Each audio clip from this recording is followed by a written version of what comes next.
Chapter 16. A Red Rose and a Lace Shawl.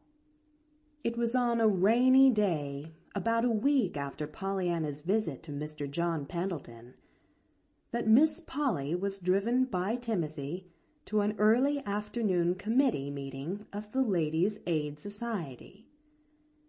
When she returned at 3 o'clock, her cheeks were a bright, pretty pink, and her hair, blown by the damp wind, had fluffed into kinks and curls wherever the loosened pins had given leave. Pollyanna had never before seen her aunt look like this. Oh, why, Aunt Polly, you've got 'em too!" she cried rapturously, dancing round and round her aunt as that lady entered the sitting-room. "Got what, you impossible child?" Pollyanna was still revolving round and round her aunt. "And I never knew you had 'em. Can folks have 'em when you don't know they've got 'em? Do you suppose I could? 'Fore I get to heaven, I mean," she cried, pulling out with eager fingers the straight locks above her ears. "But then they wouldn't be black if they did come. You can't hide the black part." "Pollyanna, what does all this mean?" demanded Aunt Polly, hurriedly removing her hat and trying to smooth back her disordered hair. No, please, Aunt Polly." Pollyanna's jubilant voice turned to one of distressed appeal. "Don't smooth 'em out. It's those that I'm talking about. Those darling little black curls. Oh, Aunt Polly, they're so pretty." "Nonsense! What do you mean, Pollyanna, by going to the Ladies' Aid the other day in that absurd fashion about that beggar boy?" "But it isn't nonsense," urged Pollyanna, answering only the first of her aunt's remarks. "You don't know how pretty you look with your hair like that. Oh, Aunt Polly, please, mayn't I do your hair like I did Mrs. Snow's and put in a flower? I'd so love to see you that way. Why, you'd be ever so much prettier than she was." "Pollyanna!" Miss Polly spoke very sharply, all the more sharply because Pollyanna's words had given her an odd throb of joy. When before had anybody cared how she or her hair looked? When before had anybody loved to see her pretty? "Pollyanna, you did not answer my question. Why did you go to the Ladies' Aid in that absurd fashion?" "Yes'm, I know, but please, I didn't know it was absurd until I went and found out they'd rather see their report grow than Jimmy.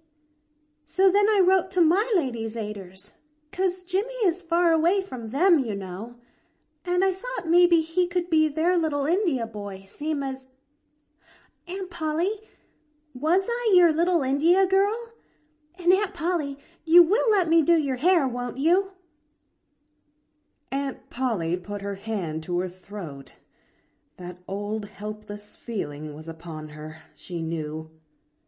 "But Pollyanna, when the ladies told me this afternoon how you came to them, I was so ashamed. Pollyanna began to dance up and down lightly on her toes. You didn't say I couldn't do your hair," she crowed triumphantly. "And so I'm sure it means just the other way round, sort of. Like it did the other day about Mr. Pendleton's jelly that you didn't send, but didn't want me to say you didn't send, you know. No, wait, just where you are. I'll get a comb." "But Pollyanna, remonstrated Aunt Polly, following the little girl from the room and panting upstairs after her. "Oh, did you come up here?" Pollyanna greeted her at the door of Miss Polly's own room. "That'll be nicer yet. I've got the comb. Now sit down, please, right here. Oh, I'm so glad you let me do it." "But Pollyanna, I—" Miss Polly did not finish her sentence.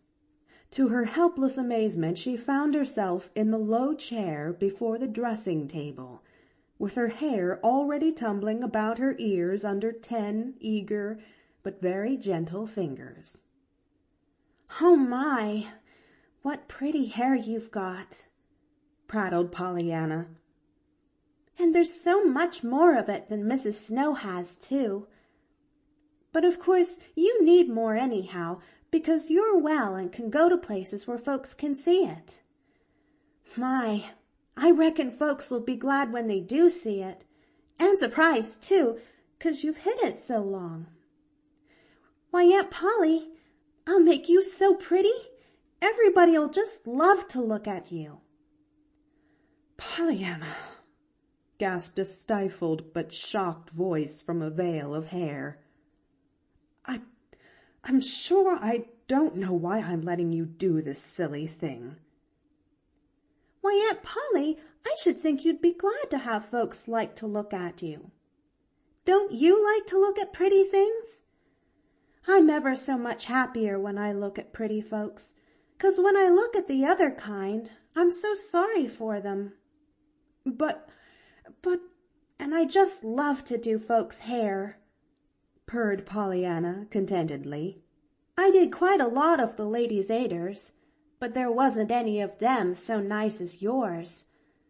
Mrs. White's was pretty nice, though, and she looked just lovely one day when I dressed her up and— Oh, Aunt Polly, I've just happened to think of something. But it's a secret and I shan't tell. Now your hair is almost done, and pretty quick I'm going to leave you just a minute, and you must promise,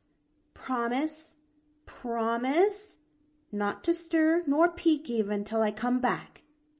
Now remember," she finished as she ran from the room. Aloud, Miss Polly said nothing.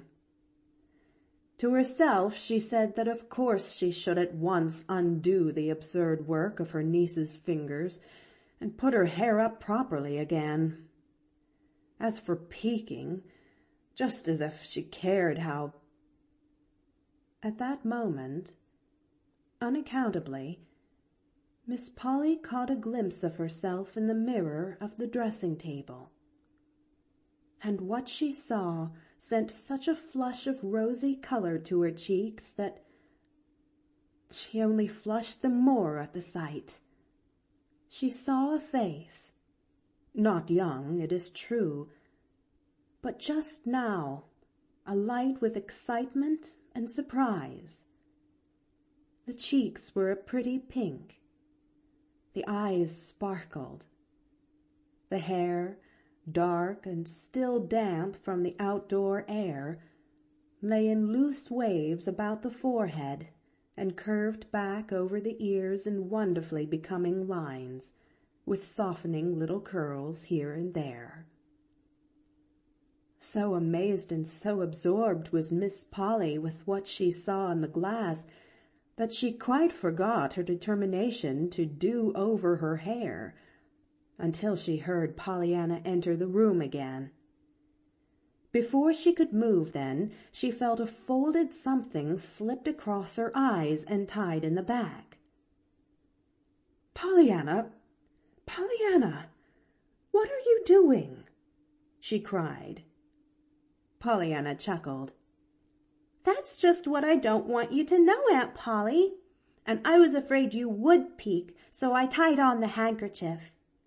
Now sit still. It won't take but just a minute. Then I'll let you see." "But, Pollyanna," began Miss Polly, struggling blindly to her feet. "You must take this off. Child, what are you doing?" she gasped as she felt a soft something slipped about her shoulders. Pollyanna only chuckled the more gleefully. With trembling fingers she was draping about her aunt's shoulders the fleecy folds of a beautiful lace shawl, yellowed from long years of packing away and fragrant with lavender. Pollyanna had found the shawl the week before, when Nancy had been regulating the attic, and it had occurred to her today that there was no reason why her aunt, as well as Mrs. White of her Western home, should not be dressed up.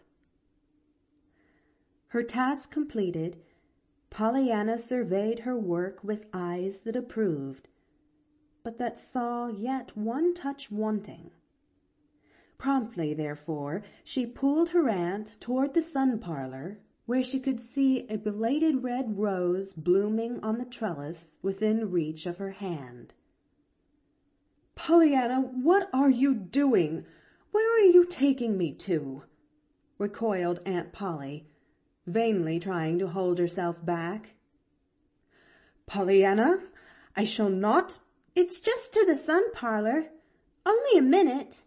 I'll have you ready now quicker in no time," panted Pollyanna, reaching for the rose and thrusting it into the soft hair above Miss Polly's left ear.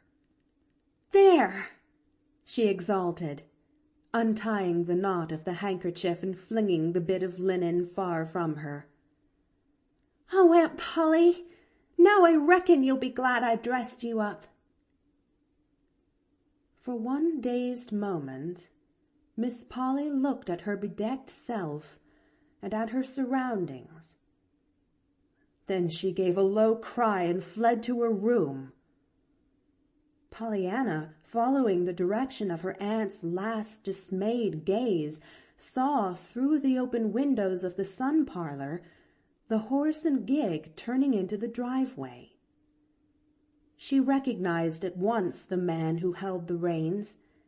Delightedly, she leaned forward. "Dr. Chilton! Dr. Chilton! Did you want to see me? I'm up here." "Yes," smiled the doctor a little gravely. "Will you come down, please?" In the bedroom, Pollyanna found a flushed-faced, angry-eyed woman plucking at the pins that held a lace shawl in place. "Pollyanna, how could you?" moaned the woman. "To think of your rigging me up like this and then letting me be seen!" Pollyanna stopped in dismay. "But you look lovely. Perfectly lovely, Aunt Polly, and—" "Lovely!" scorned the woman, flinging the shawl to one side and attacking her hair with shaking fingers. "Oh, Aunt Polly, please, please let the hair stay." "Stay? Like this? As if I would!" And Miss Polly pulled the locks so tightly back that the last curl lay stretched dead at the end of her fingers. "Oh, dear. And you did look so pretty," almost sobbed Pollyanna as she stumbled through the door. Downstairs, Pollyanna found the doctor waiting in his gig. "I've prescribed you for a patient, and he sent me to get the prescription filled," announced the doctor. "Will you go?" "You mean an errand? To the drugstore?" asked Pollyanna, a little uncertainly. "I used to go some, for the ladies' aiders." The doctor shook his head with a smile. "Not exactly. It's Mr. John Pendleton. He would like to see you today, if you'll be so good as to come. It stopped raining, so I drove down after you. Will you come? I'll call for you and bring you back before 6 o'clock. "I'd love to," exclaimed Pollyanna. "Let me ask Aunt Polly." In a few moments she returned, hat in hand, but with rather a sober face. "Didn't your aunt want you to go?" asked the doctor a little diffidently as they drove away. "Yes," sighed Pollyanna. She wanted me to go too much, I'm afraid." "Wanted you to go too much?" Pollyanna sighed again. "Yes. I reckon she meant she didn't want me there. You see, she said, Yes, yes, run along, do. I wish you'd gone before. The doctor smiled, but with his lips only. His eyes were very grave. For some time he said nothing. Then, a little hesitatingly, he asked, "Wasn't it your aunt I saw with you a few minutes ago, in the window of the sun parlor?" Pollyanna drew a long breath. Yes, that's what's the whole trouble, I suppose. You see, I dressed her up in a perfectly lovely lace shawl I found upstairs, and I'd fixed her hair and put on a rose, and she looked so pretty. Didn't you think she looked just lovely? For a moment, the doctor did not answer. When he did speak, his voice was so low, Pollyanna could but just hear the words. "Yes, Pollyanna. I thought she did look just lovely." Did you? I'm so glad. I'll tell her, nodded the little girl contentedly. To her surprise, the doctor gave a sudden exclamation. "Never! Pollyanna, I'm afraid I shall have to ask you not to tell her that." Why, Dr. Chilton? Why not? I should think you'd be glad. "But she might not be," cut in the doctor. Pollyanna considered this for a moment. That's so. Maybe she wouldn't, she sighed. I remember now. 'Twas 'cause she saw you that she ran, and she spoke afterwards about her being seen in that rig. "I thought as much," declared the doctor under his breath. Still, I don't see why, maintained Pollyanna, when she looked so pretty. The doctor said nothing. He did not speak again, indeed, until they were almost to the great stone house in which John Pendleton lay with a broken leg. End of Chapter 16. Recording by The Story Girl.